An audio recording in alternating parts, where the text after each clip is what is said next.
உறுதியான உடன்படிக்கை. இதோ இன்றைய தினம் நாங்கள் அடிமைகளாயிருக்கிறோம்.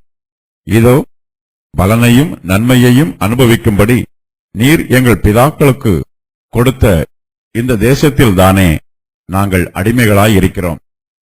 அதன் வருமானம் எங்கள் பாவங்களின் நிமித்தம் நீர் எங்கள் மேல் வைத்த ராஜாக்களுக்கு திரளாகப் போகிறது. அவர்கள் தங்களுக்கு இஷ்டமானபடியே எங்கள் சரீரங்களையும் எங்கள் மிருக ஜீவன்களையும் ஆளுகிறார்கள். நாங்கள் மகா இக்கட்டில் அகப்பட்டிருக்கிறோம். இவையெல்லாம் இப்படி இருக்கிறபடியால் நாங்கள் உறுதியான உடன்படிக்கை பண்ணி அதை எழுதி வைக்கிறோம். எங்கள் பிரபுக்களும் எங்கள் லேவியரும் எங்கள் ஆசாரியரும் அதற்கு முத்திரை போடுவார்கள் என்றார்கள். கர்த்தர் இஸ்ரவேல் புத்திரருக்கு கானான் தேசத்தை சுதந்திரமாக கொடுத்திருக்கிறார். அவர்கள் அந்த தேசத்திலே நன்மையை அனுபவிக்க வேண்டும் என்பது தேவனுடைய சித்தம். ஆனால் இஸ்ரவேல் ஜனத்தாரோ கர்த்தர் தங்களுக்கு கிருபையாக கொடுத்த கானான் தேசத்திலே அடிமைகளாய் இருக்கிறார்கள்.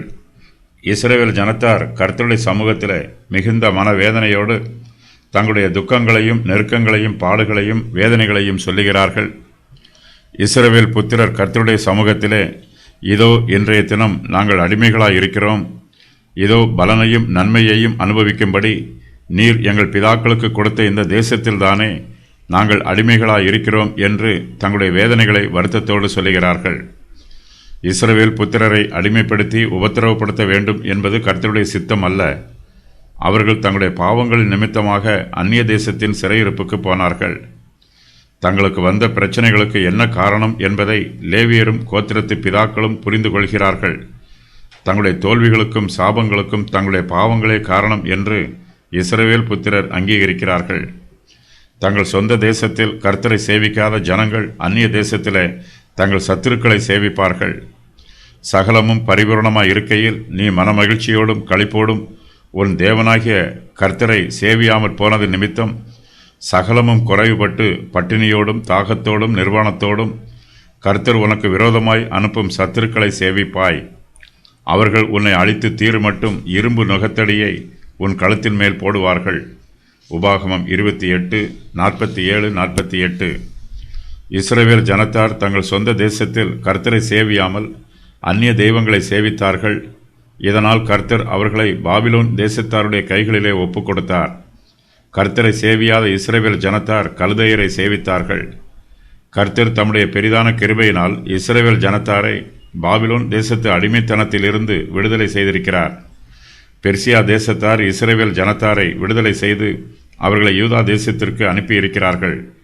யூதர்கள் இப்போது யூதா தேசத்திலே இருக்கிறார்கள். யூதர்களுக்கு தனியாக ராஜா இல்லை. அவர்கள் தங்கள் சொந்த தேசத்தில் இருந்தாலும் பெர்சியா தேசத்து ராஜாவின் ஆளுகைக்கு கீழ்ப்படிந்து ஜீவிக்கிறார்கள். கானான் தேசத்தின் வருமானம் இஸ்ரவேல் புத்திரருடைய பாவங்களின் நிமித்தம் கர்த்தர் அவர்கள் மேல் வைத்த ராஜாக்களுக்கு திரளாய் போகிறது. அவர்கள் தங்களுக்கு இஷ்டமானபடியே யூதர்களுடைய சரீரங்களையும் அவர்களுடைய மிருக ஜீவன்களையும் ஆளுகிறார்கள். இஸ்ரவேல் ஜனத்தகா இக்கட்டில் அகப்பட்டிருக்கிறார்கள்.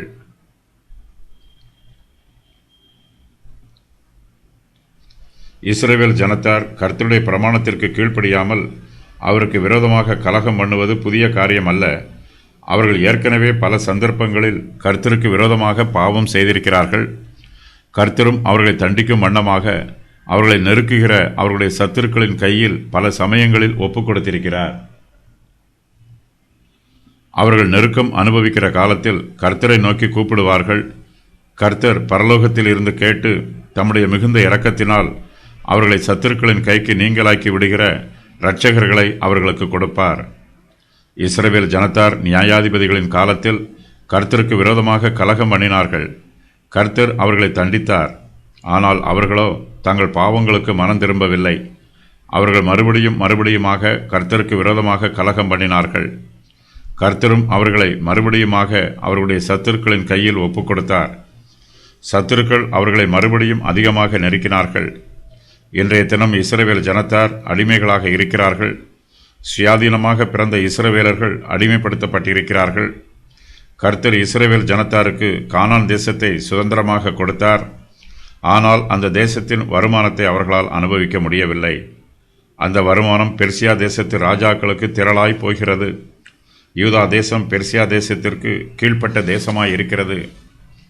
இஸ்ரவேல் புத்திரர் இப்போது கர்த்தருக்கு முன்பாக தங்கள் தோளை முரட்டுத்தனமாய் விலக்கவில்லை. அவர்கள் தங்கள் கழுத்தை கடினப்படுத்திக் கொள்ளவில்லை. கர்த்தருக்கு விரோதமாக தாங்கள் செய்த பாவங்களை அவர்கள் அங்கீகரிக்கிறார்கள். தங்கள் தேசத்தின் வருமானம் தங்கள் பாவங்களின் நிமித்தம் பெர்சிய தேசத்து ராஜாக்களுக்கு போகிறது என்று இஸ்ரவேல் ஜனத்தார் கர்த்தரிடத்தில் முறையிடுகிறார்கள். தாங்கள் அனுபவிக்கும் கஷ்டங்களுக்கு தங்களுடைய பாவங்களே காரணம் என்பதை இஸ்ரவேல் புத்திரர் அங்கீகரிக்கிறார்கள். பெர்சியா தேசத்து ராஜாக்கள் தங்களுக்கு இஷ்டமானபடியே இஸ்ரவேல் புத்திரருடைய சரீரங்களையும் அவர்களுடைய மிருக ஜீவன்களையும் ஆளுகிறார்கள். இஸ்ரவேல் புத்திரர் மகா இக்கட்டில் அகப்பட்டிருக்கிறார்கள். தாங்கள் அனுபவிக்கும் பாடுகளும் வேதனைகளும் இக்கட்டுகளும் சத்துருக்கள் தங்களை ஒடுக்குவதும் கர்த்தருடைய பார்வையிலே அற்பமாய் காணப்படக்கூடாது என்று இஸ்ரவேல் ஜனத்தார் கர்த்தரிடத்தில் பணிவோடு விண்ணப்பம் பண்ணுகிறார்கள். இஸ்ரவேல் புத்திரர் கர்த்தரை நோக்கி, இப்பொழுதும் உடன்படிக்கையையும் கிருபையையும் காக்கிற வல்லமையும் பயங்கரமுமுள்ள மகா தேவனாகிய எங்கள் தேவனே, அசீரியா ராஜாக்களின் நாட்கள் முதற்கொண்டு இந்நாள் வரைக்கும் எங்களுக்கும் எங்கள் ராஜாக்களுக்கும் எங்கள் பிரபுக்களுக்கும் எங்கள் ஆசாரியர்களுக்கும் எங்கள் தீர்க்கதரிசிகளுக்கும் எங்கள் பிதாக்களுக்கும் உம்முடைய ஜனங்கள் அனைவருக்கும் நேரிட்ட சகல வருத்தமும் உமக்கு முன்பாக அற்பமாய் காணப்படாதிருப்பதாக என்று பணிவோடு விண்ணப்பம் பண்ணுகிறார்கள். இஸ்ரவேல் ஜனத்தார் கர்த்தருடைய சமூகத்தில் நீண்ட ஜெபத்தை ஏறெடுத்தாலும் இந்த காரியத்தை மாத்திரமே அவர்கள் கர்த்தரிடத்தில் விண்ணப்பமாக சொல்லுகிறார்கள். இஸ்ரவேல் தேசம் முழுவதும் இக்கட்டு வந்திருக்கிறது. அவர்களுடைய ராஜாக்களும் பிரபுக்களும் ஆசாரியர்களும் பிதாக்களும் யூத ஜனங்கள் அனைவரும் இக்கட்டுகளையும் வேதனைகளையும் அனுபவிக்கிறார்கள். தங்கள் இக்கட்டுக்கு தங்களுடைய பாவங்களே காரணம் என்பதையும் இஸ்ரவேல் புத்திரர் அங்கீகரிக்கிறார்கள். இஸ்ரவேல் தேசத்திலே எல்லோரும் கர்த்தருக்கு விரோதமாக பாவம் செய்தார்கள். ஆகையினால் இக்கட்டு எல்லோருக்கும் வந்தது. இஸ்ரவேல் ஜனத்தார் யூதா தேசத்தின் மொத்த பாவத்தையும் கர்த்தருடைய சமூகத்திலே அறிக்கையிடும் போது, எங்கள் ராஜாக்களும் எங்கள் பிரபுக்களும் எங்கள் ஆசாரியர்களும் எங்கள் பிதாக்களும் உம்முடைய நியாயப்பிரமாணத்தின்படி செய்யாமலும் உம்முடைய கற்பனைகளையும் நீர் அவர்களை கடிந்து கொண்ட உம்முடைய சாட்சிகளையும் கவனியாமலும் போனார்கள் என்று சொல்லுகிறார்கள். எல்லோரும் கர்த்தருக்கு விரோதமாக பாவம் செய்ததினால் கர்த்தருடைய நியாய தீர்ப்பை எல்லோரும் பகிர்ந்து கொள்கிறார்கள். இஸ்ரவேல் புத்திரருக்கு இக்கட்டுகள் நீண்ட காலமாக இருக்கிறது. அசீரியா ராஜாக்களின் நாட்கள் முதற்கொண்டு இந்நாள் வரைக்கும் அவர்கள் வருத்தங்களை அனுபவிக்கிறார்கள். ஆகையினால் அவர்கள் அனுபவிக்கிற வருத்தங்களை கர்த்தர் அற்பமாய் எண்ணிவிடக்கூடாது என்றும், கர்த்தர் தமது கிருபையினால் தங்களுக்கு இரக்கம் காண்பித்து தங்களுடைய வருத்தங்களை அகற்றி போட வேண்டும் என்றும் இஸ்ரவேல் புத்திரர் விண்ணப்பம் பண்ணுகிறார்கள். இஸ்ரவேல் ஜனத்தார் வருத்தங்களையும் வேதனைகளையும் இக்கட்டுகளையும் அனுபவித்தாலும் அவர்கள் கர்த்தரை குறை சொல்லவில்லை. எங்களுக்கு நேரிட பண்ணின எல்லாவற்றிலும் நீர் நீதியுள்ளவர், நீர் உண்மையாய் நடப்பித்தீர், நாங்களோ ஆகாமியம் பண்ணினோம் என்று சொல்லி அவர்கள் கர்த்தருடைய கிரியைகளையும் நீதியையும் நியாயப்படுத்துகிறார்கள். கர்த்தர் தங்களுக்கு என்ன செய்ய வேண்டும் என்று சொல்லும் தகுதி தங்களிடத்தில் இல்லை என்பதை இஸ்ரவேல் ஜனத்தார் உணர்ந்திருக்கிறார்கள். ஆகையினால் அவர்கள் கர்த்தருடைய கிருபைக்கும் தயவுள்ள சித்தத்திற்கும் தங்களை ஒப்புக் கொடுக்கிறார்கள். இஸ்ரவேல் புத்திரர் கர்த்தரிடத்தில் நீண்ட ஜெபத்தை ஏறெடுத்துவிட்டு ஜெபத்தின் முடிவிலே, இவையெல்லாம் இப்படி இருக்கிறபடியால் நாங்கள் உறுதியான உடன்படிக்கை பண்ணி அதை எழுதி வைத்திருக்கிறோம். எங்கள் பிரபுக்களும் எங்கள் லேவியரும் எங்கள் ஆசாரியரும் அதற்கு முத்திரை போடுவார்கள் என்று சொல்லுகிறார்கள். இஸ்ரவேல் ஜனத்தார் பல சந்தர்ப்பங்களில் கர்த்தரை விட்டு விலகி போய் இருக்கிறார்கள். இனிமேல் கர்த்தரை விட்டு விலகி போகக்கூடாது என்று அவர்கள் தீர்மானம் பண்ணுகிறார்கள். இதற்காக அவர்கள் கர்த்தரிடத்தில் உறுதியான உடன்படிக்கையை பண்ணுகிறார்கள்.